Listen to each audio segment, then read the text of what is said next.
İki gün çox qlobal, çox aciz durumdur ki, elə kim çıxır efirə, bəzisi özü quraşdırır, qalmaqal yaradır. Yəni bunu yaşayırıq da, görürəm mən. Yəni danışılmış şeylərdir.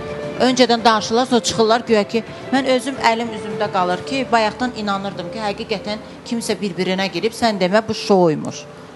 Kimisi də ki, mənim kimi heç nədən adı hallanır və məni də o qalmaqala salırlar. Əslində mən təbii ki, yorulmuşam bütün söz-söhbətlərdən də.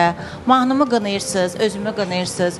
Misal üçün, tutaq ki, mən olmadımsa səhnədə, bu sizə nə verəcək, yəni nə qazandıracaq? Tutaq ki, məni istəmirsinizsə, bəyənmirsə, bir dənə qumral olmadısa, görün nə qədər əjdahalar var, gedin onlarla başlayın savaşmağa. Mən belə düşünürəm ki, sizin üçün o qədər güclü rəqibəm, istəyir xanəndəsi olsun, istəyir qeyri, peşəkar oxuyan olsun, sənətçisi. Bu günləri dünən çıxandılar, tutaq ki də, mən misal üçün Kəmalə xanımı, Ofeliya xanımı niyə çox istəyirəm, Mehribanı? Çünki bu xanımlar nə qədər populyarlıq qazansalar da, bir o qədər də sadədirlər, sadəlövdülər və səmimi xanımdılar. Bu günlər Solmaz Kösayeva burada oturmuşdu, dedi ki, mənim musiqi təsirim yoxdur da, amma mən mahnılar yazıram və bu günlər Respublikasının Əməkdar Mədəniyyət işçisidir. Mənim də musiqi təsirim. Allah, Zülfiyə xanım da musiqi düzdür, təsir lazımdır.